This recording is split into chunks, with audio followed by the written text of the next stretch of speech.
Está aí o tema, amados.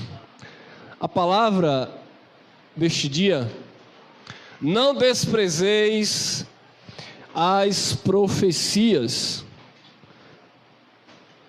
Amém? Não desprezeis as profecias.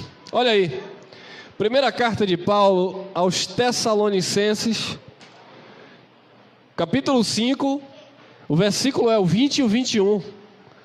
Diz assim: não desprezeis as profecias, examinai tudo, retende o bem. Vamos fazer uma oração de confissão. Eterno Deus, que o Teu Espírito nesta manhã, Pai, esteja trazendo revelação por intermédio da Tua palavra, Pai.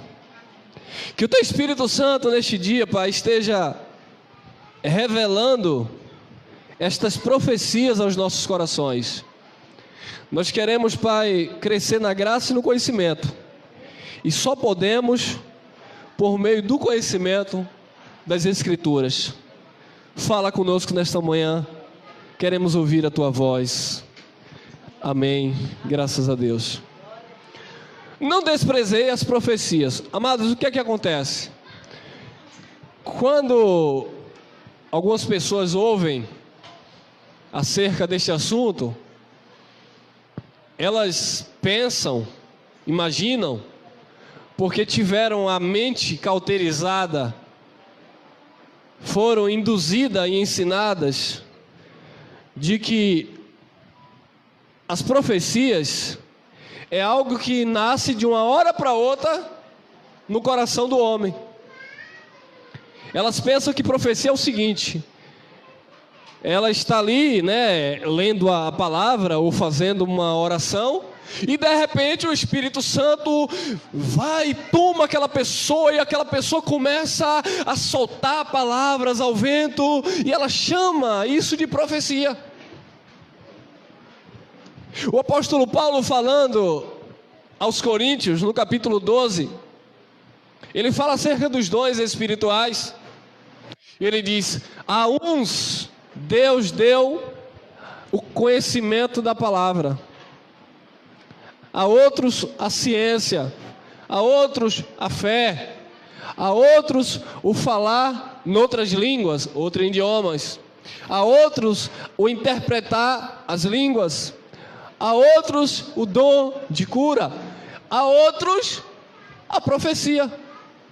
Então as pessoas pensam, que não examina o contexto, e pensam que profecia é simplesmente as pessoas chegarem e lançarem qualquer palavra dizendo que é uma palavra profética. Mas o que é isso? O que seria você não desprezar as profecias? E é o que 99% dos crentes fazem. Eles desprezam as profecias. Paulo diz: não desprezei as profecias, examinai, é para examinar tudo, todas as profecias. É para você examinar tudo, e você reter, guardar o que é bom, o que serve, o que aplica para a tua vida. Porque tem muitas profecias que não se aplica a você. Então deixa eu aqui te dar um conselho, e vou tratar agora com os meninos espirituais, com os meninos na fé. Quando alguém supostamente chega para você e diz: eu vou entregar algo que Deus me deu, fique atento, porque muitos veem assim: olha irmã, você que está aí, Deus manda te dizer que aquela cova que estava preparada para você, opa, já mentiu, estava preparada para você, então não é mais sua? Que conversa é essa? Que aquela cova que estava preparada para você, o Senhor fechou. Aleluia! Que profecia é essa, irmão? Irmão, isso é uma profetada, isso é uma mentira, irmão. Não, irmão, mas a mulher do cocó de fogo, o varão da canela de fogo, ele profetizou. Que profetizou, irmão? É isso que você entende como profecia? Deus manda te dizer que Ele está abrindo uma porta de emprego.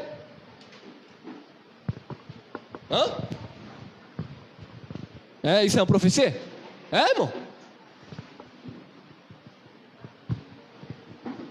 Deus manda te dizer que este ano, mas é este ano, varoa, tu ainda se casa. Hã? Varão, tá chegando o quê? Isso é uma profecia? Vocês estão entendendo? Deus manda te dizer, meu amado, nós vamos entrar no propósito, e aqueles que entrar por fé, Deus já avisou que vai o quê? Não vai fazer nada, irmão. Porque isso é coisa de homem, isso é coisa de religiosidade, tem nada a ver com profecia, não tem nada a ver com a palavra profética, que é em linha com as escrituras.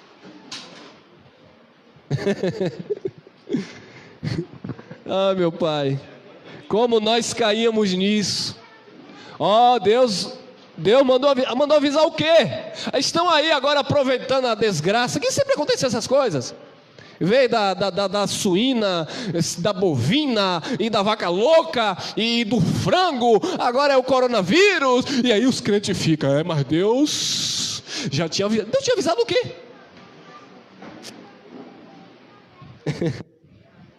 Aí os crentes correm para a internet, é a volta de Jesus, irmão, olha os sinais. Eu digo, e as 10 pragas no Egito também seria a volta? Então, amados, as pessoas estão procurando piolho em cabeça de carrapato.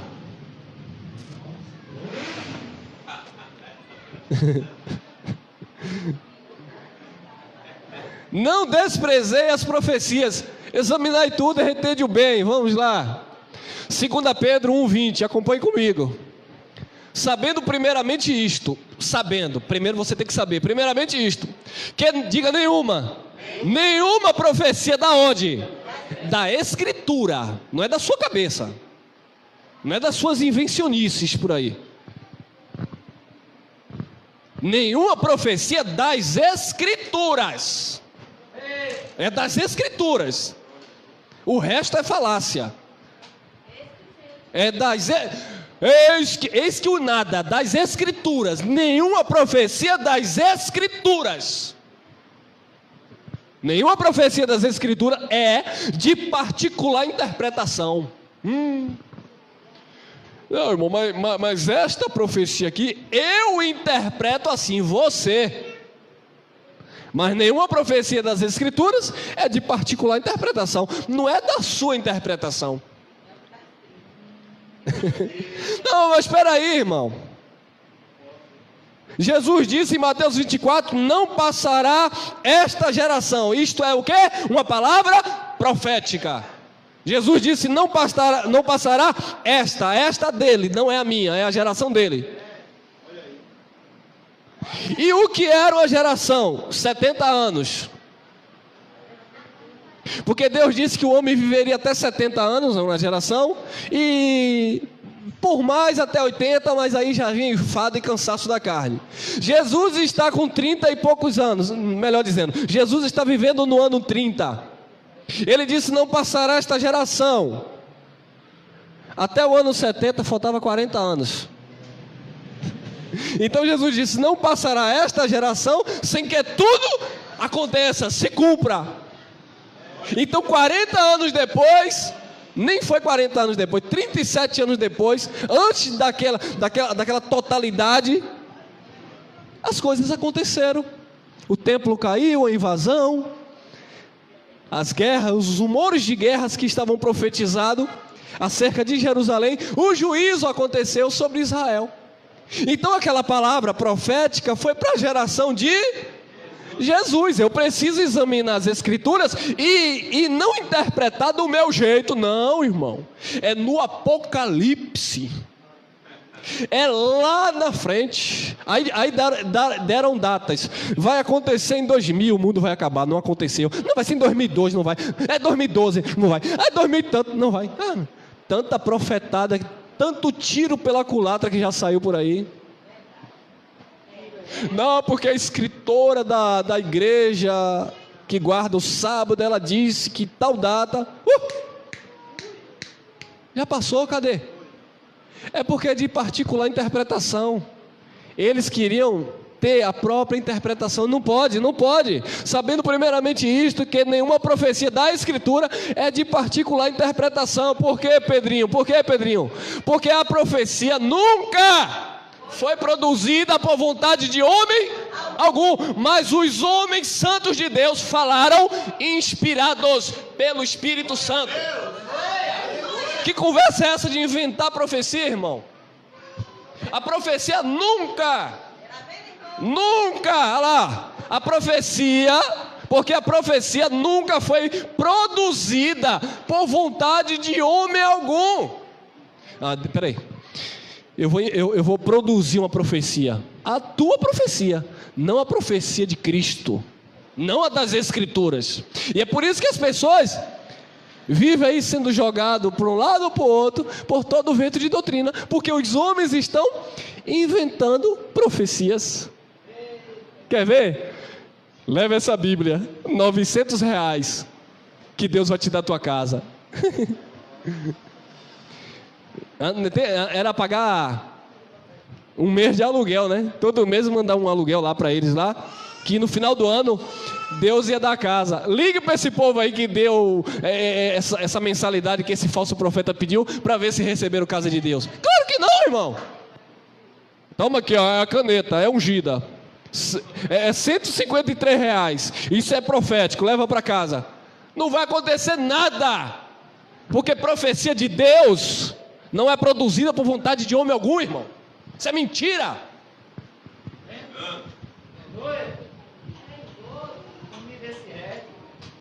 É engano, é mentira, irmão. Porque nenhuma profecia é produzida pela vontade de homem algum. Mas os homens santos de Deus, eles falaram, profetizaram pelo Espírito Santo.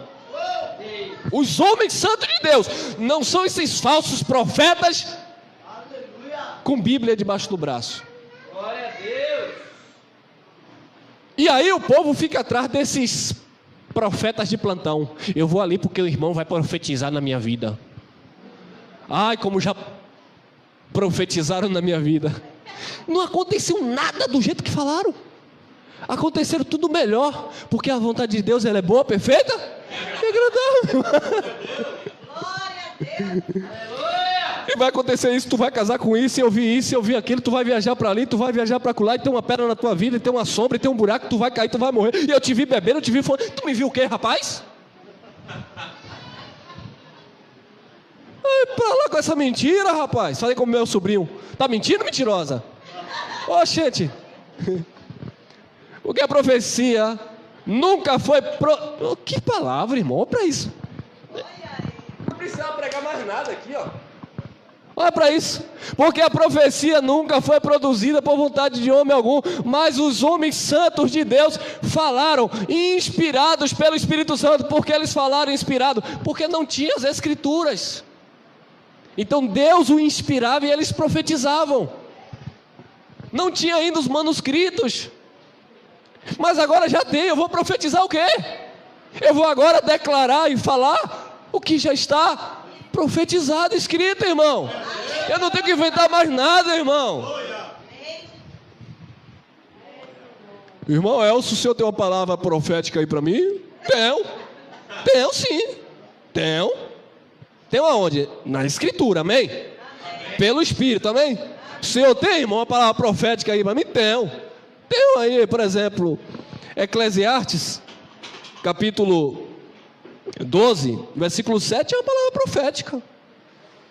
O pó vai para onde? E o Espírito vai para onde? Para Deus que o deu. Você está vivo ainda? Está em carne? Então essa profecia ainda não se cumpriu na sua vida, mas é uma palavra profética, amém? Pela Escritura, amém? Agora tem aqui, o irmão tem uma palavra profética para mim? Tenho. Deus vai tirar você do chão e te colocar em cima, porque esse ano ainda você vai ser promovido na sua empresa. Tem aqui? Está profetada. Você sacrifica no altar e no final do ano Deus vai fazer algo. Vai fazer alguma coisa, que Deus sempre está fazendo algo. Deus vai fazer algo que eu não sei. E aí ele sai atirando, irmãos. Eles eram inspirados pelo Espírito Santo. Olha lá, Gênesis 3,15. Tudo indica que foi Moisés que escreveu Gênesis. Isso aqui é uma profecia. Olha lá. E porém inimizade entre ti, falando a sentença na serpente, e a mulher, e entre a tua semente e a sua semente, esta te ferirá a cabeça, a semente da mulher, e tua semente da serpente, ferirás o calcanhar. Isso era o quê? Uma profecia. E aconteceu. Porque essa profecia não nasceu da vontade do homem. Essa profecia, ela foi inspirada pelo Espírito de Deus, a um homem santo de Deus. Amém? Então isso é uma profecia que eu preciso examinar. E quando eu examino aqui, eu vou entender que essa profecia, ela se cumpriu em quem? Em Jesus Cristo no Calvário. Amém? Olha lá, Isaías, profecia. Examinai a profecia, não despreze. Preste atenção, nós não desprezamos as profecias das Escrituras. Eu desprezo as profetadas dos homens, mas a das Escrituras não. O problema, amados, é que os filhos de Deus desprezam as profecias das Escrituras e abraçam as profetadas dos homens. Muito calmamente eu vou falar, e você que está me acompanhando, talvez você não concorde com a nossa mensagem, então eu vou falar muito calmamente nessa manhã. Eu creio nas profecias das Escrituras. Eu não sei se você crê, olha lá, Isaías 53:4. Verdadeiramente, Ele tomou sobre si as nossas enfermidades e as nossas dores levou sobre si, e nós o reputávamos por aflito, ferido de Deus e oprimido. Isaías estava profetizando há 730 anos antes de Jesus pisar na terra. Isso é uma palavra profética, isso é uma profecia. Então ele está dizendo, verdadeiramente ele tomou. Irmão, não tomará se Jesus ainda não tinha vindo? Meu irmão, mas isso aqui é no plano espiritual, já estava tudo certo. A carta aos Hebreus diz que ele foi morto antes da fundação do mundo. Verdadeiramente ele tomou sobre si as nossas enfermidades e as nossas dores levou sobre si. Deixa eu corrigir um detalhe aqui. Aí as pessoas não examinam a profecia. Aí o pastorzão lê esse versículo na igreja e diz: você não pode ficar doente, você não pode ter uma dor de cabeça, você é curado. Depois ele mesmo morre doente. Tem alguma coisa errada. Então Deus mentiu? Não. Eles interpretaram do seu bel prazer. Eles pegaram a profecia e interpretaram do seu jeito. Mas não é do seu jeito. Ela não é de particular interpretação. Eu preciso examinar e interpretar essa profecia. Verdadeiramente ele tomou sobre si as nossas enfermidades e as nossas dores levou sobre si, e nós o reputávamos por aflito, ferido de Deus, oprimido. Para quem Isaías está falando? Para os judeus. Os judeus estavam doentes, estavam sentindo dores, e eles tinham Jesus como aflito, ferido e oprimido de Deus. Essas enfermidades aqui, amado, que o Cristo iria levar, não tem nada a ver com a enfermidade da tua carne. Porque senão seria uma mentira a nossa reunião aqui. Quem aqui não está sentindo alguma coisa ou não sente algo na saúde? Quantos estão aí sofrendo na carne com problemas de saúde? Então essa palavra está mentindo? Não, interpretaram do seu bel prazer. Porque Jesus não está dizendo que levou sobre si a sua dor de cabeça, a sua dor na junta. Não, irmão, isso aí é carne. E pedimos graça a Deus para suportar e viver, porque essas coisas são da nossa natureza humana e sempre vamos ter. O que Jesus levou aqui foram as enfermidades no que tange a espiritualidade, aquilo que afastava a humanidade de Deus, o pecado da humanidade que o feria. A doença aqui era espiritual, não tem nada a ver com algo físico. Porque se você prega que Ele levou sobre si as nossas dores e enfermidades, eu vou ficar de olho em você quando você der uma dor de cabeça. Se vire. E aí? Aí vamos fazer igual foram os falsos profetas então. É, porque foi falta de fé. Não, irmão. Está com problema de saúde? Sim, eu oro. O primeiro remédio que eu tomo é a oração. Eu peço a Deus para tirar aquele negócio de mim. Eu creio que Ele tira. Às vezes Ele tira, às vezes não. Paulo, o pregador da graça, foi uma pessoa enferma, que andava com quem? Com o médico do lado dele, doutor Lucas. E agora? E aí, irmão? Você percebe, nós somos espirituais, não fanáticos. Nós temos duas naturezas: a espiritual, que está perfeita, sarada, sem doença, sem enfermidade. E nós temos uma natureza adâmica, que é a nossa carne, que adoece, que sente dores, sente fome, sente sede. E Jesus participou dessas duas naturezas como nós. 5. Mas Ele foi ferido por causa... Aí, agora sim.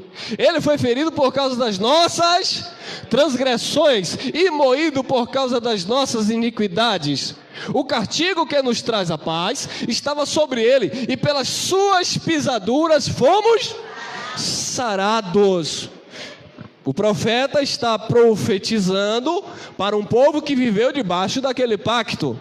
Nós já nascemos sarados espiritualmente, nós já nascemos curados no espírito, porque Ele realizou essa obra magnífica, amém? Olha lá, a profecia continua, Isaías 53:10. Todavia, ao Senhor agradou moê-lo, fazendo-o enfermar, quando a sua alma se puser por expiação do pecado. A sua alma, Jesus ia se pôr por expiação do pecado. Ele iria expiar o pecado do povo, Ele ia tirar o pecado do povo, Ele seria o substituto do seu povo. Por expiação do pecado, verá a sua posteridade, prolongará os seus dias, e o bom prazer do Senhor prosperará na sua mão. Isto é profecia. Não despreze as profecias. Eu não posso desprezar isso aqui, amado. Você não pode desprezar isso aqui. Daniel, capítulo 9, versículo 24, diz assim: 70 semanas estão determinadas sobre o teu povo e sobre a tua santa cidade. Para quê, Daniel? Para cessar a transgressão e para dar fim aos pecados, e para expiar a iniquidade, e trazer a justiça eterna, e selar a visão e a profecia, e para ungir o Santíssimo. Então, amados, isso aqui é mais uma profecia acerca do que o Cristo iria fazer no Calvário.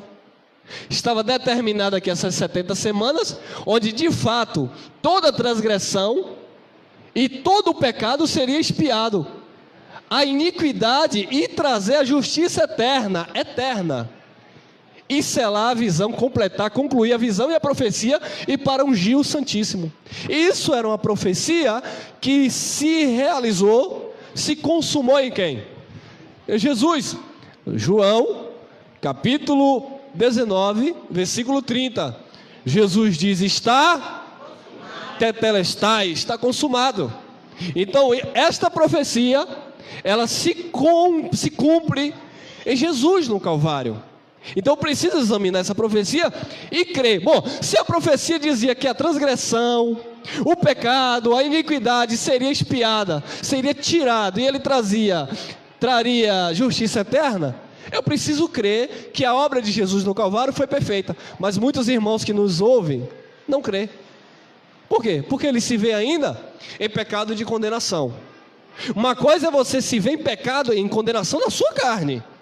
Uma coisa é você praticar obras da carne e viver com pecado, com a consciência ardendo como que juízo de fogo, aí é uma coisa, mas o pecado original, o pecado adâmico, o pecado de origem espiritual, ele foi extinguido, extinto, porque Jesus cumpriu esta profecia, amém? Isaías 40, versículo 3, é uma profecia aqui, ó. Examinai as profecias, não desprezei as profecias. Voz do que clama no deserto, preparai o caminho endireitai no ermo, vereda a nosso Deus. Isso é uma profecia. Voz do que clama no deserto. De quem o profeta Isaías estava falando? Era uma profecia, irmão. Então eu não posso desprezar esta profecia, porque os acontecimentos iam de acordo às profecias. Olha lá, João, capítulo 1, versículo 22.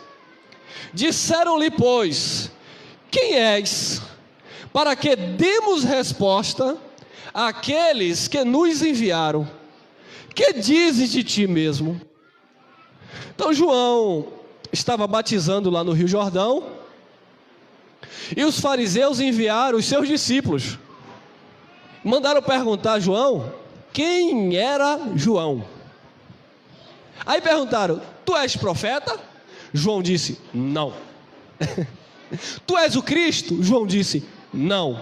Aí disseram, e por que tu batizas então? Se tu dizes que não é profeta, tu dizes que não é o Cristo. João era um homem tão humilde, que Jesus deu testemunho dele, dizendo que dos nascidos de mulher, não havia profeta maior do que João Batista. Aí pergunta para ele, tu é pastor? Não, só sou vosso irmão. Aí os homens orgulhosos hoje, quem é o Senhor? Eu sou o reverendo, eu sou pastor, teólogo, numerólogo, psicólogo, é tudo, ele é tudo. Aí tem outro que diz assim, não irmão, eu sou apóstolo, profeta, evangelista, aleluia, mestre, pastor presidente da convenção geral. Uau, irmão, eles fazem isso, irmão. Aí perguntaram a João, tu és profeta? João disse, não. Tu és o Cristo então? João disse, muito menos. Aí João disse, eu sou aquele que não sou nem digno de levar as sandálias, as alparcas dele. Então quem é você para que nós possamos dar resposta àqueles que nos pediram? Aí João disse aí, ó, João 1,23, disse, eu sou a voz do que clama no, endireitai o caminho do Senhor, como disse o profeta Isaías, estava profetizado. Então João disse, eu sou essa voz que clama no deserto, está profetizado a meu respeito. Eu sou essa voz que clama no deserto. Pode falar lá para os fariseus, quem é você, irmão? Quem te consagrou pastor? Eu não reconheço que você é pastor. Quem é o seu pastor? Quem é o pai do teu pastor? Quem é a mãe do teu pastor? Quem? Nós somos coisas loucas deste mundo que Deus escolheu para aniquilar as que pensam que são. Nós somos as coisas desprezíveis que Deus levantou para confundir aqueles que querem serem senhores sobre a igreja de Cristo e querem manipular o povo de Deus.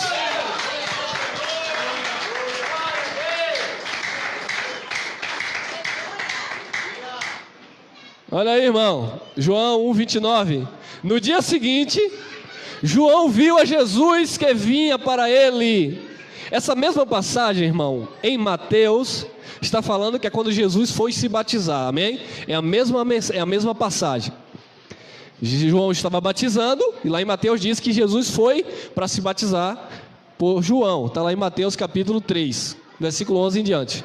No dia seguinte, João viu Jesus que vinha para ele, e disse, olha o que João disse, eis aí o Cordeiro de Deus que tira o pecado.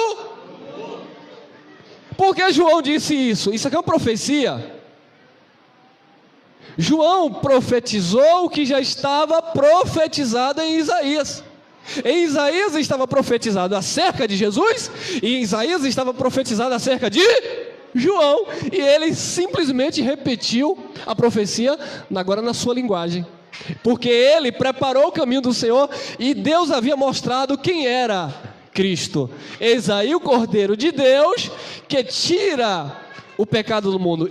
Tira, não tirou ainda, porque Jesus ainda estava vivo, amém? Olha que palavra, amados.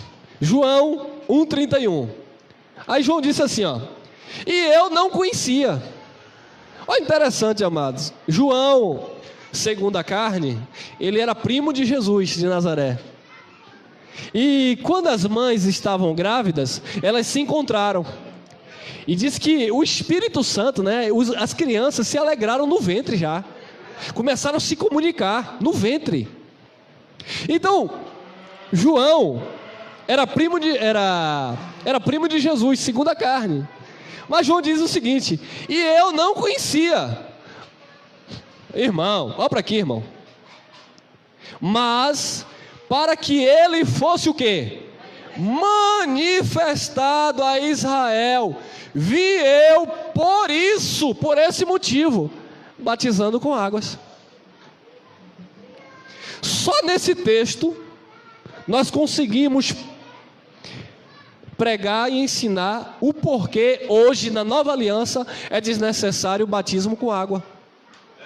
Porque o batismo nas águas, João Batista, ele está dizendo que o batismo nas águas foi apenas, mas para que ele fosse manifestado a Israel, eu vim por isso, só por esse motivo, batizando com as águas. O batismo de João era para apresentar Jesus a quem? Aos gentios? A Israel. Por isso que todo judeu tinha que ser batizado nas águas, porque era um sinônimo de uma aprovação de que eles estavam de fato reconhecendo o Salvador. O batismo nas águas era simplesmente para apresentar Jesus a Israel, não a nós gentios. Só por isso que João batizou. O batismo de João não tirava pecado, era o batismo do arrependimento. É diferente do batismo que tira pecado. O batismo da igreja para a igreja não é nas águas, já foi no Espírito, porque o próprio João disse: eu vos batizo com água para arrependimento, mas após mim vem um que vos batizará com o Espírito Santo. E Jesus disse, está lá no livro de Atos, capítulo 1, versículo 5, ele disse: vocês foram batizados por João nas águas, mas agora sereis batizados no Espírito. Então esse é o batismo para a igreja, porque João, ele só batizou com água porque Deus mandou para manifestar, apresentar Jesus a Israel. Deuteronômio, capítulo 21, versículo 22. Olha outra profecia aqui, olha lá. Quando também alguém houver pecado digno do juízo de morte, e for morto, e o pendurares no madeiro, o seu cadáver não permanecerá no madeiro, mas certamente o enterrarás no mesmo dia, porquanto o pendurado é maldito de quem? De Deus. Assim não contaminarás a tua terra, que o Senhor teu Deus te dá em herança. Então, isso aqui era a lei, e também já era uma palavra profética. Então, quando alguém pecava, e esse pecado fosse digno de juízo para a morte, e ele fosse colocado no madeiro, crucificado, ele não podia permanecer lá, tinha que ser enterrado no mesmo dia, porque o pendurado é maldito de Deus. Pecou, estava em maldição já, era crucificado, era pendurado no madeiro, e ele era um maldito de Deus. Então vamos entender essa profecia. Gálatas 3,13. Cristo nos resgatou de quê? Porque aquilo era uma maldição. Cristo nos resgatou da maldição da lei, fazendo-se maldição por nós. Porque está escrito o quê? Maldito todo aquele que for pendurado no... Eu não posso desprezar esta profecia. Eu não posso desprezar esta palavra, porque esta aqui é uma profecia. E esta aqui é o cumprimento da profecia. Então você não pode desprezar as profecias. Você precisa examinar e reter o bem, aquilo que compete como doutrina, amém?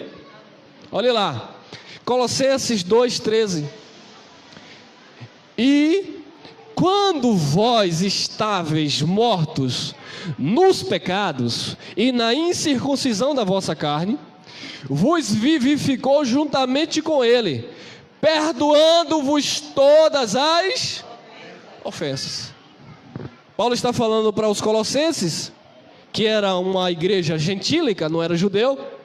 Ele disse: quando vocês estavam mortos nos pecados e na incircuncisão da vossa carne. O que é incircuncisão? Aquele que não tinha sido circuncidado, porque eles não eram judeus. Então a circuncisão era para os judeus. Então Paulo está dizendo: vocês gentios, e quando vós estavais mortos no pecado e na incircuncisão da vossa carne, Jesus fez o quê? Vos vivificou juntamente com ele, perdoando-vos todas as ofensas. Então aquele povo que viveu no momento transitório da lei para a graça, que experimentaram os dois pactos, eles foram inocentados, eles foram justificados pelo sacrifício de Cristo, perdoando-vos todas as ofensas. E assim estamos nós, gentios, perdoados em Cristo Jesus de todas as culpas, de todo tipo de condenação. Amém? 14. O que foi que houve? Havendo riscado a cédula, ou escrito, dependendo da tradução, havendo riscado a cédula que era contra nós, nas suas ordenanças. Na lei, amados, havia ordenanças, a saber, 613 ordenanças. E essas ordenanças eram contra a igreja. Essas ordenanças eram contra os gentios. Essas ordenanças eram contra os judeus, porque eles não conseguiam praticar a lei à risca, ao pé da letra. Então Jesus, ele se fez maldição, ele se tornou maldito, para quê? Para riscar a cédula, o escrito de dívida que havia contra nós, nas suas ordenanças, a qual de alguma maneira nos era contrária, e atirou do meio de nós, cravando aonde? Na cruz. Eu já falei em uma outra mensagem, eu vou... Tem uma música bem antiga, um louvor, que tem uma letra muito forte, que as pessoas cantam, mas não acreditam nisso. Foi na cruz onde um dia eu vi meus pecados castigados em Jesus. A letra da música é bem interessante, e é autêntica, é verdadeira. Só que eles não creem, porque eles falam que foi na cruz, mas depois diz que foi no jejum, que foi no óleo, que foi no monte, que foi na campanha, que foi na vigília, que foi nisso, que foi naquilo, que foi no papuco de milho que levou para casa que o pastor mandou, que foi na rosa, que foi na vassoura, que foi no lenço, que foi na meia, que foi... É tanta coisa, irmão. Foi em tudo menos na cruz. Foi nas águas do batismo. Não, irmão, foi na cruz. Olha lá. Havendo riscado a célula que era contra nós em suas ordenanças, a qual de alguma maneira nos era contrário, atirou do meio de nós, cravando-a na cruz. Na cruz ele cravou, amém? Por quê? Porque já estava profetizado: maldito todo aquele que for pendurado no madeiro. Romanos capítulo 6, versículo 6. Sabendo isto, você precisa saber disto. A igreja de Cristo precisa saber disto. Isso é o que, irmão? Isso é boas novas. Isso é evangelho, boas notícias, que as pessoas não sabem. Então as pessoas ficam aprisionadas no sistema religioso. Por quê? Porque o homem, o líder da religião, o cabeça da instituição, eles metem medo nas pessoas. Eles querem colocar culpa nas pessoas, condenação, porque eles estão vivendo ministério ainda de condenação e morte. Sabendo isto, que o nosso homem velho foi com ele crucificado, para que o corpo do pecado seja o quê? Desfeito, para que não sirvamos mais ao ponto. O nosso homem velho, amado. O que é o nosso homem velho? É as tuas vontades? Não, porque você vai morrer tendo vontade. O nosso homem velho aí, Paulo está explicando para os romanos que era aquela natureza de quem viveu no antigo pacto, que viveu debaixo do ministério de condenação e morte. Mas aquele homem velho que viveu naquele pacto antigo, ele foi em Cristo crucificado. Jesus matou ele na cruz, ele morreu na cruz. Mas a religião, mas os homens, eles dizem não, o seu homem velho ficou aonde? Nas águas. Quando você mergulhou, o teu homem velho ficou nas águas. Quando você levantou das águas, você levantou como uma nova criatura. Isso é o quê? Uma mentira. Isso, irmão, está escrito aonde? Me mostra na Bíblia, está escrito? Não. Então isso não é uma profecia, irmão. Porque a profecia diz que ele iria ser pendurado no madeiro como o maldito de Deus. Gálatas capítulo 3, versículo 13 diz que ele levou sobre si as dores e enfermidades que estava profetizado lá em Isaías. Ele se tornou maldito, ele se fez maldição no lugar da humanidade. Então o homem velho não ficou nas águas do batismo, ficou na cruz com Cristo. Olha lá, sabendo isto, que o nosso homem velho foi com ele crucificado, para que o corpo do pecado... O que era o corpo do pecado? Era aquelas pessoas que viviam debaixo daquele ministério de condenação e morte. O corpo do pecado, a aliança do pecado, foi desfeita em Cristo, amém? Para que não sirvamos mais ao pecado. Olha lá, Romanos 8:2. Porque a lei do Espírito de vida em Cristo Jesus me livrou da lei do pecado e da morte. Então a lei do Espírito de vida em Cristo nos livrou da lei do pecado e da morte. Então, amados, em nossas vidas não há condenação. Nós não estamos debaixo de pecado. Eu vi um mensageiro aí, um pregador, acho que foi ontem à noite, e ele dizendo, sabe, para a igreja, nós somos miseráveis. Ele usando aquela fala lá de Apocalipse. Nós somos miseráveis, nós somos pobres, cegos, nus, nós somos isso, nós somos aquilo. Eu digo, meu Deus, ele está ultrajando o Espírito da graça. Ele está pisando no sangue da aliança no qual ele foi santificado. Tudo aquilo, amado, era antes do sacrifício de Jesus. No sacrifício de Jesus, você não é mais um miserável, pobre, cego e nu. Você é um perfeito, abençoado, batizado, salvo pela graça em Cristo Jesus. Isso é isso em Cristo.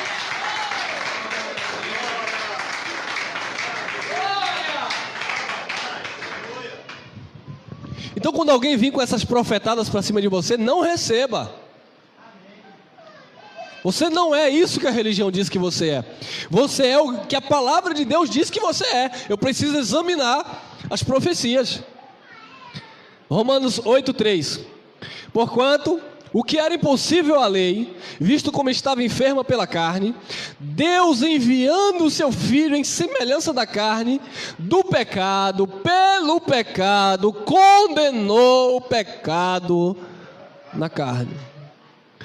O pecado está condenado na nossa vida. O pecado não pode te dominar, porque você não está debaixo da lei, você está debaixo da graça de Deus. Mas a pergunta é, Paulo fez: pecaremos, pois, porque não estamos debaixo da lei, mas debaixo da graça? De maneira nenhuma. Então, o pecado está condenado, mas não é porque o pecado está condenado que agora eu vou viver na licenciosidade das obras da carne, porque senão eu estou também desfazendo, entre linhas, do que Jesus fez no Calvário. Eu sei que Ele me perdoou, eu sei que Ele me santificou, eu sei que Ele me redimiu, eu sei que Ele me reconciliou, mas agora voluntariamente eu escolho viver pecando. Não há mais sacrifício para aqueles que voluntariamente andam em pecado. Então o pecado está condenado na carne. As práticas, amados, da tua carne aquilo que você pratica na tua vida, você vai colher na vida. Porque tudo que o homem semear, isto mesmo ele fará. Amém? Não tenha dúvida disso. O que o homem semeia, ele vai colher. Olha lá, Hebreus, capítulo 1, versículo 3. O qual, sendo o resplendor da sua glória e a expressa imagem da sua pessoa, falando de Jesus, e sustentando todas as coisas pela palavra do seu poder, havendo feito, aqui ele já tinha feito, aqui é depois da cruz, havendo feito por quem? Por si mesmo a purificação dos nossos, assentou-se à destra da majestade nas alturas. Então, o próprio Cristo, ele mesmo fez, por si mesmo, a purificação dos nossos pecados. Então, quando alguém diz que você precisa fazer algo para ser salvo, você precisa fazer algo para que Deus te perdoe, você precisa fazer algo para se purificar dos seus pecados, você está desfazendo do que Jesus fez, porque por si mesmo, havendo feito por si mesmo a purificação dos nossos pecados, assentou-se à destra da majestade nas alturas. Ele decidiu, foi Jesus, não foi você. Não foi você que escolheu Jesus. Não foi você que pediu para Jesus morrer por você. Ele quis, ele morreu e ele te purificou de todo o pecado. Amém? Hebreus 9, 26. Olha aí, ó. De outra maneira, necessário lhe fora padecer muitas vezes, desde a fundação do mundo. Desde a fundação do mundo.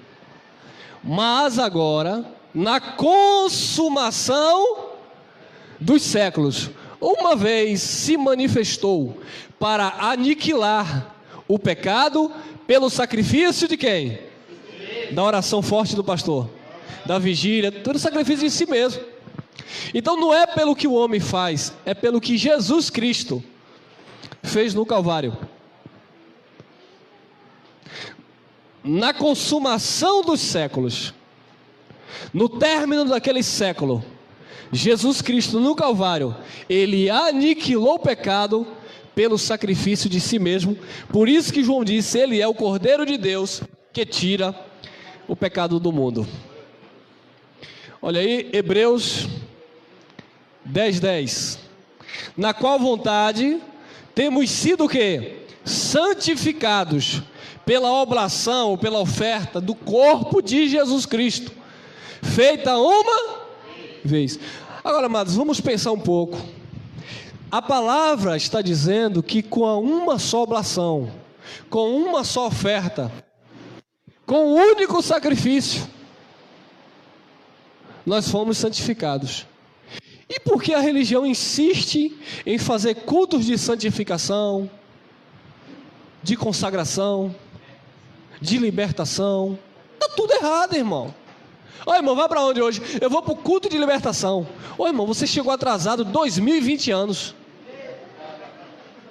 Como assim? Não te falaram que foi na cruz? Você mesmo canta, foi na cruz. Ah, mas não me falaram. É, irmão, porque você não examinou as profecias. Você desprezou as profecias. Você nunca leu Isaías? Não. Você nunca leu Gênesis 3,15? Não. Não, até eu já li. O pastor leu para mim, só que ele interpretou do seu jeito, ao seu bel prazer.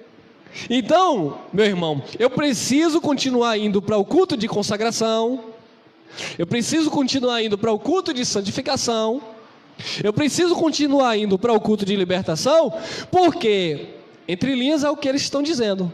Porque o que Jesus fez na cruz não serviu de nada.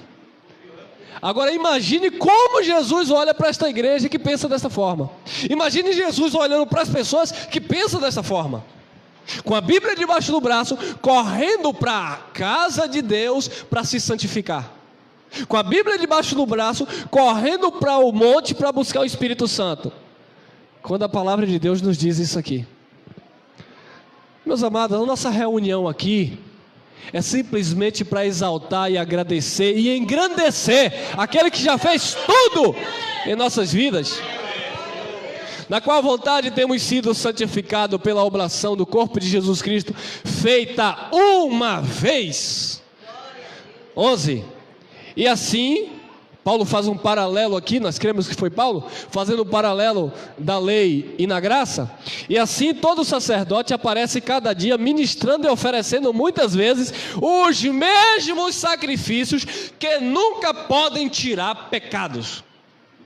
Que nunca podem tirar os pecados. Paulo está fazendo um paralelo, como era na lei.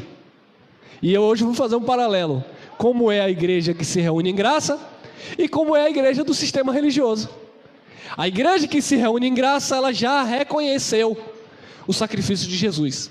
A igreja que se reúne, ouve e crê nesta palavra, já reconheceu a oferta de Jesus no Calvário.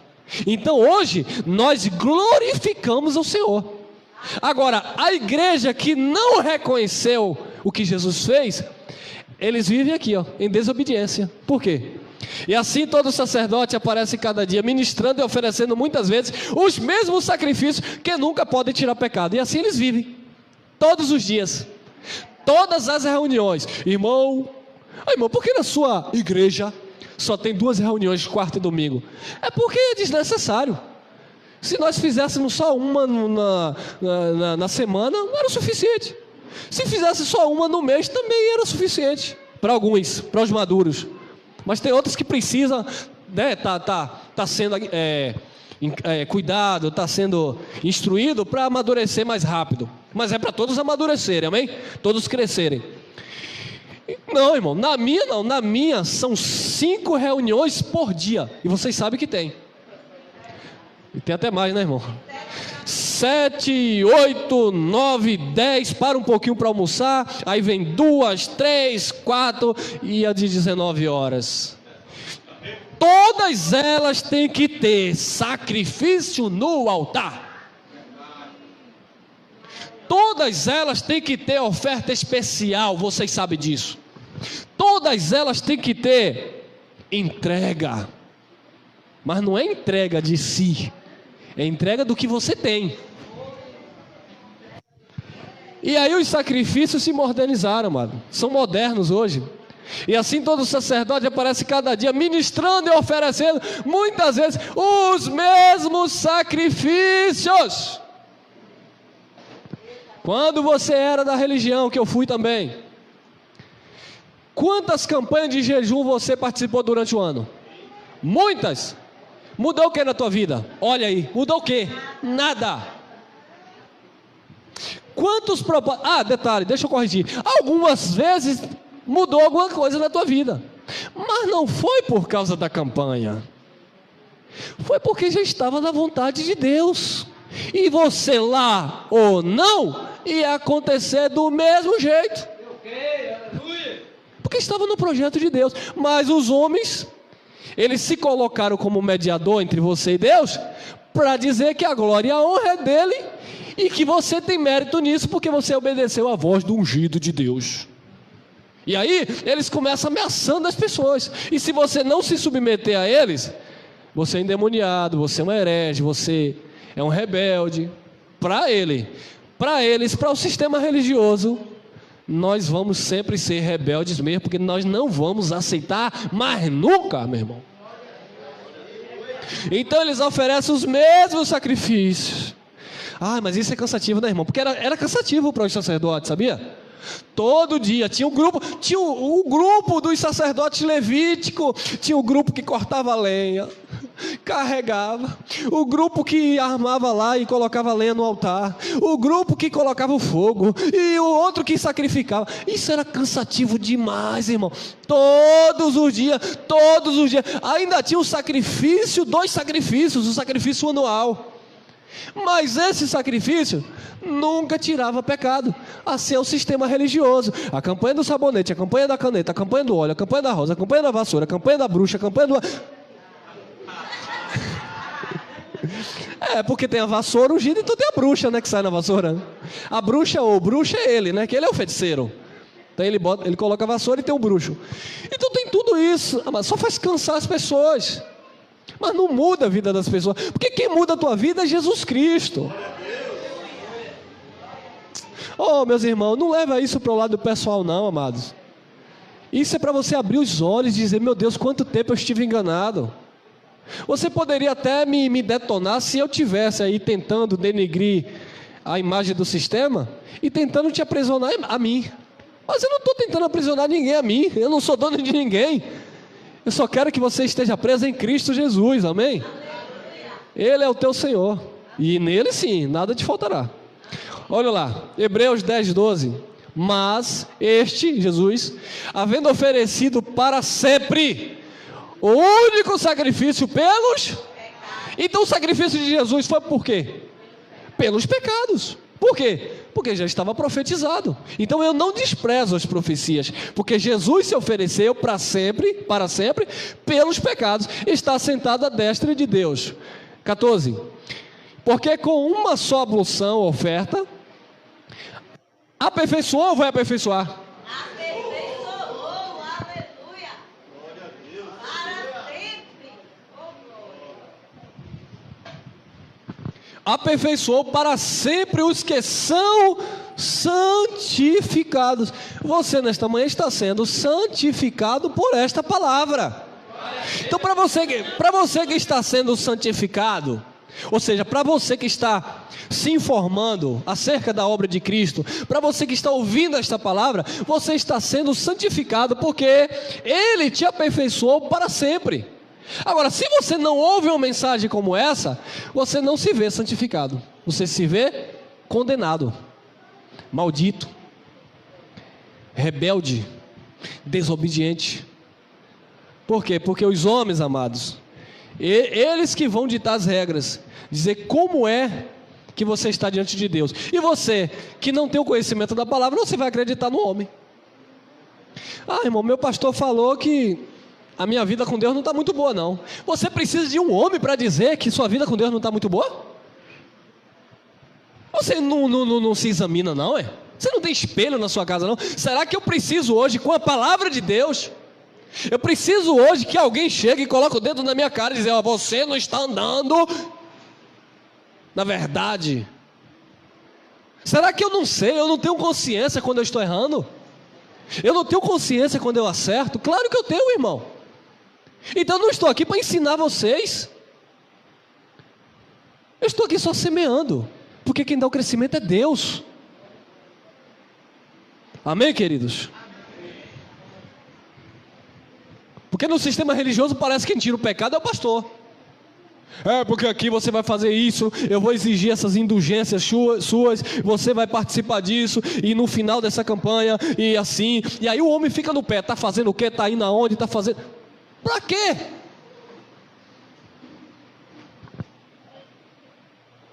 Porque com uma só ablução aperfeiçoou para sempre os que são santificados. 15. E também o Espírito Santo nulo testifica, porque depois de haver dito, esta é a aliança que farei com eles. Olha aí.